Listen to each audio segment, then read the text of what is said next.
ჩვენს მომდევნო სიუჟეტში გელით შეხვედრა პოეტ ვახტანგ ხლონთან.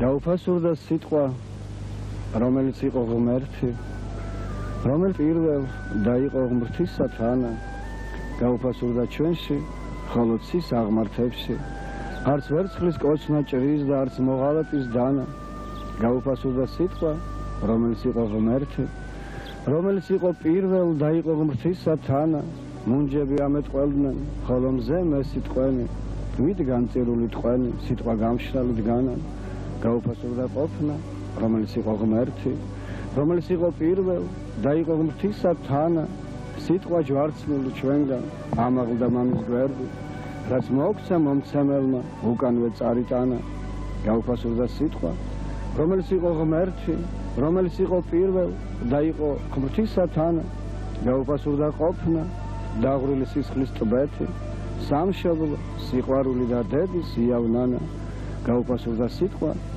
რომელიც იყო ღმერთი, რომელიც იყო პირველ დაიყო ღმრთისა თანა, გაუფასურდა სიტყვა, დღემდე რომელსაც ვწერდი, დგას უდროობის დრო და დაუნდობლობის ხანა. ამაყი, სიტყვის უღალატო ოსტატი, უფაქისესი მთვარის რაინდი. ასე ახასიათებენ ვახტანგ ხლონს როგორც შემოქმედს, როგორც ადამიანს, რომელიც სამყაროს ელსევდა სიტყვებად ზერწავს და უმშვენიერეს ტრიქონებად გვთავაზობს. ვახტანგ ხლონტისთვის მარტოობა და სევდა ერთგვარი თავშესაფარია. მისი ახალი წიგნიც სწორედ რომ სევდიანი სიმღერაა, სულში სათუთად დათვლილი ნაოჭების მუსიკა დაჟღერება, უფრო ზუსტად სამზეოზე გამოტანილი მოლაპარაკე დარდი. ვახტანგ, თქვენი სიტყვები თუ ვიტყვით, ამ უდროობის დროში და დაუნდობლობის ხანაში, როცა სიტყვა გაუფასურდა, რა უნდა უთხრას პოეტმა თავის ხალხს, რითი უნდა გაამხნეოს?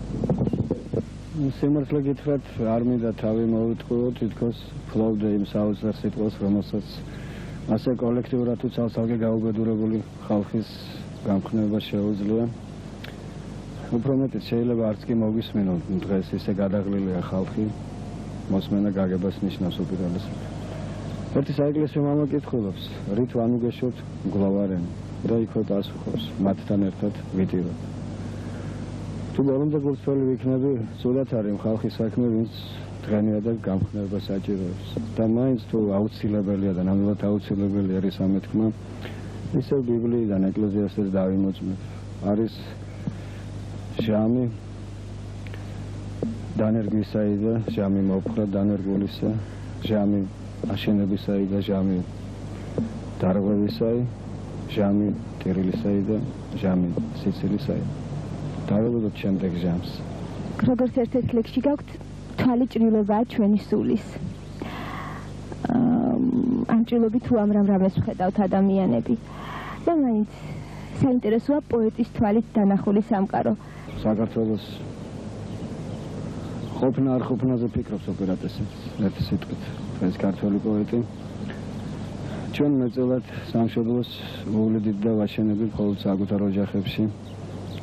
თუ ვემარჯვებდით ცალ-ცალკე და თუ მარცხდებოდით ერთად. საჭიროა კი ხვალის დღე რომ არ გავამწარებლოთ, ვიგზნოთ ოჯახად მთელი სამშობლო. ეს არის სიტყვები ჩემი პოემიდან, რომელზეც ახლა მუშაობ, ნოსტალგია მეორე ადამიანს. ალბათ არა მარტო სამშობლოა, მარტოდან ჩვენი სამშობლო, მთელი დედამიწა ჩვენი სამშობლოა, მაგრამ დღეს ამ არეალში ჩაკეტილები, ამ უბედურებაში ჩაკეტილები უპირატესად ჩვენ სამშობლოზე ვფიქრობთ. ეს არის ჩვენი მთავარი საზრუნავი ყველას. ერთ-ერთ ლექსში გაქვთ, ქვეყანას მკვდარი პოეტი მოსწონს. ესეც მწარე რეალობაა. და რეალობა და ბედის წერა ისიც, რომ პოეტი მხოლოდ სიკვდილის შემდეგ ცხოვრობს შესაბამისად, ესეც თქვენი სტრიქონებია. არა მარტო მწარე რეალობა, შეიძლება ითქვას, რომ უკვე ეს მკვდარი რეალობაც არის, მივეჩვიეთ. მაგრამ არსებობს აქტიური მკვდრებიც, მაუხრებელი გზირის გახსენებაც კმარას ამაგალითად. პოეტი მეტწილად ვერშემდგარი პოეტის ხელით იწირება.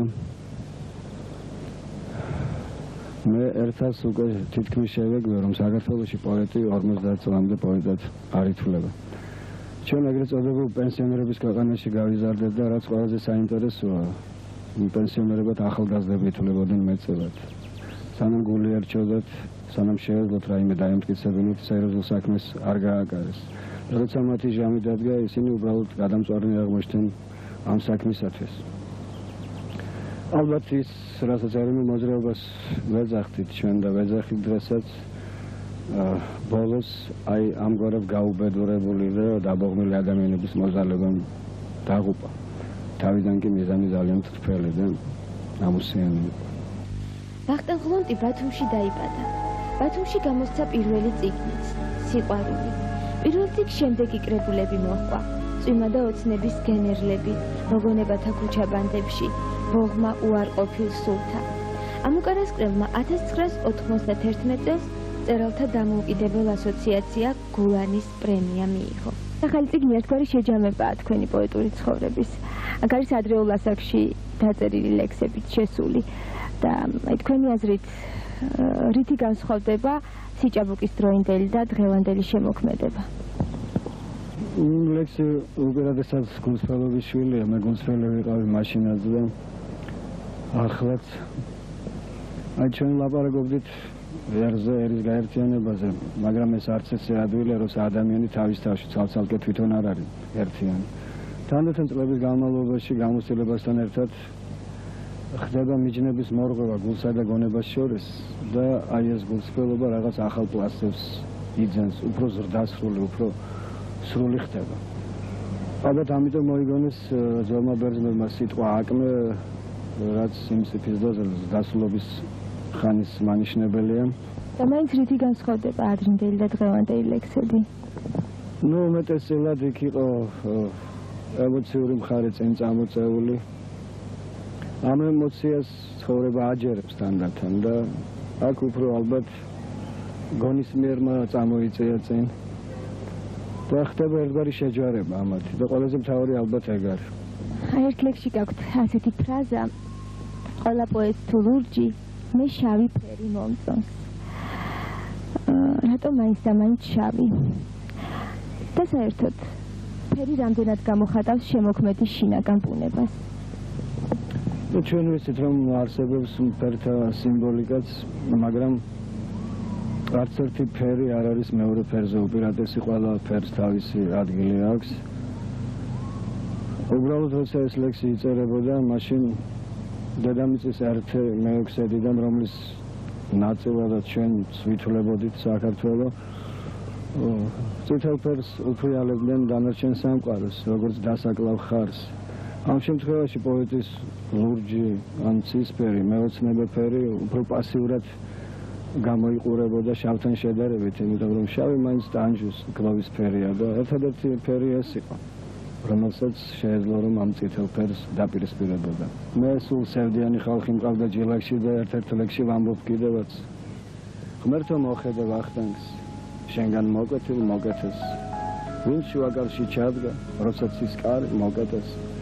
ფეხისორს მიწას ახებს, ქოჩორი ცისკენ ერხევა, ნუ მოარიდებს სახეს, მის გადამსხეულ ხერხემალს. ბეწრისთვის შეელეწა, მხოლოდ მან ერთმა იცოდა, რომ შერჩენოდა ძეცა, სხვებს თუნდ პაწია ღრიჭოდან.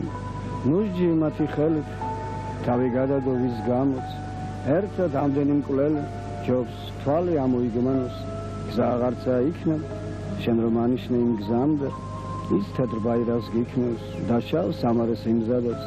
ღმერთო მოხედე ვახტანგს, რა დამღა დახვა მის ჯილაკს, გვარში კაცები ჰყავდა, სულ ყველა სევდა მის ჯილი, მაგრამ შეუსე შხამით, უკანასკნელი სასმისიც, და შერთე წიახს მამის, სათხმა კაცისა არისმის.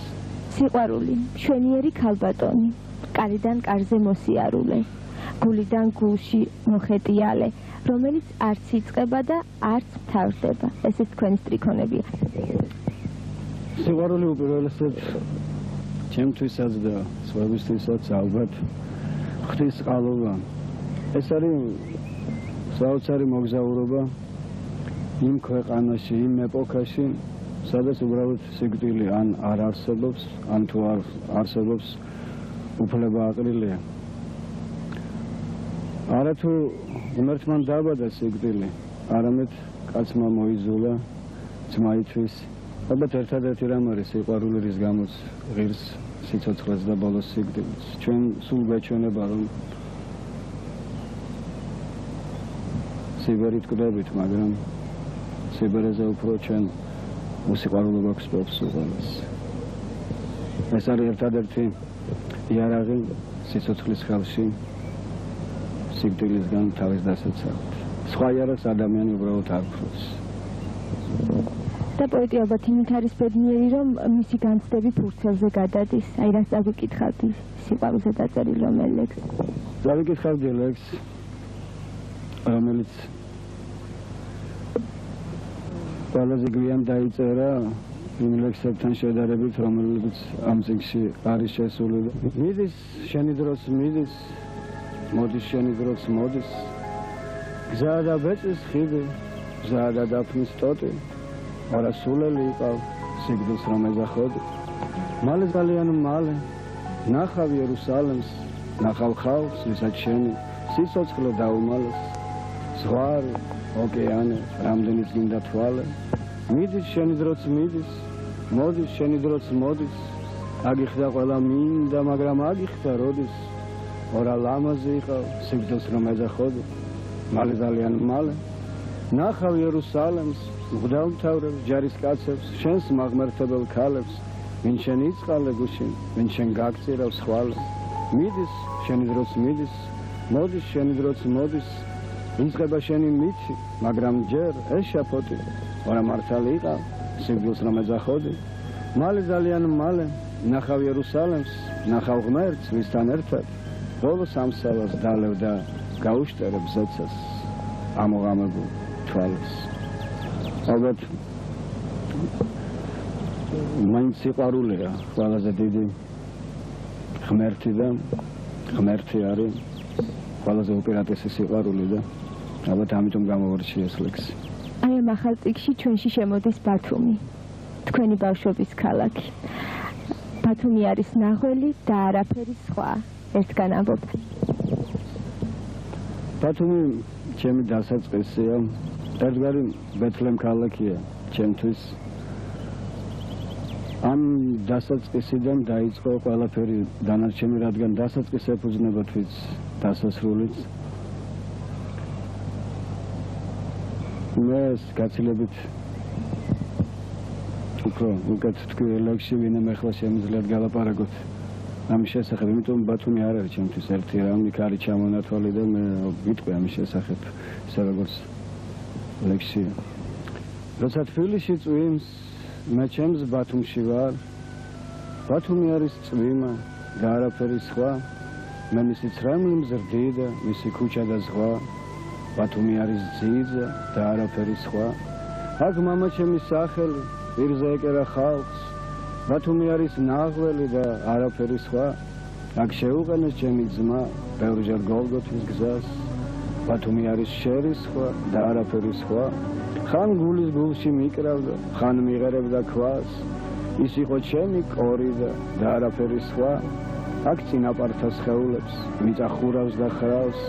ბათუმი არის სიკვდილი და არაფერი სხვა, მე ჩემს ბათუმში წავალ, მე ჩემს სიკვდილში წავალ, ოღონ გათენდეს ხვალ. ბათუმი მონატრება, ბათუმი მოლანდება და არაფერი სხვა, მე აქ მიყვარდა პირველად და უკანასკნელ ხანს. ბათუმის სიყვარულია და არაფერი სხვა, აქ არის ჩემი ცხოვრება, ჩემი ჯვარცმა და ხსნა. ბათუმი არის ბათუმი და არაფერი სხვა, მოკვდები ჩუმად მიტირებს მისი წვიმების ხმა. ბათუმი მაინც წვიმა და არაფერი სხვა. ეს ლექსებში არაერთი სიმღერა შექმნილა. რა განწყობა გეუფლებათ, როცა ამღერებულ სტრიქონებს ისმენთ, გაუცხოების განცდა ხომ არ ქონიათ? როცა სიმღერა ან რაიმე იქმნება, ეს არის ალბათ ორი მეს, ორი სულის შერწყმა შეერთება. ხანდახან მესამე აქედან წარმოშობილი უფრო სრულქმნილია, ხანდახან პირიქით. ცეცხლი რომ აინთოს ორი კაჟის ქვა საჭირო, თუ ერთ-ერთ პარტნიორს უბრალო ქვაუჭიროს, მაშინ ცეცხლი არ აიმთება. მე მქონდა ბედნიერება, რომ ჩემს ტექსტებზე ემუშავა და გაეკეთებინა სიმღერები ისეთ შესანიშნავ კომპოზიტორს, როგორც იოსებ ბარდანაშვილი გახლავთ. იგი ახლა ისრაელში მოღვაწეობს და ამ სიმღერებს შესანიშნავად ასრულებდა ჩემი ბავშვობიდან მოყოლებული უსაყვარლესი მომღერალი დღეს უკვე ქალბატონი ირმა სოხაძე. თვითონ თქვენც წერთ სიმღერებს საკუთარ სტრიქონებზე. თუ ეს საიდუმლოა. როცა უახლესი კაცი მიდის შენგან, რაღაც გრჩება ისეთი საოცარი უკმარისობა, ის სიტყვაც არ არის მომენტი. ჩემი სურვილი იყო ბავშვობაში მესწავლა გიტარა და როგორც ხდება ხოლმე, როგორც ბევრ რამეში, ვერც ამაში დაუჯერე, თვითონ შესანიშნავად მღეროდა, უკრავდა მამაჩემის დედაც, ბებია ჩემიც და სულ განცდა მქონდა, რომ აი მე მამას რაღაც ვერ დაუჯერე, რაღაც ვერ შევარგე და გამიშდა ბიჭი პაატა, რომელსაც მამაჩემის სახელი ქვია.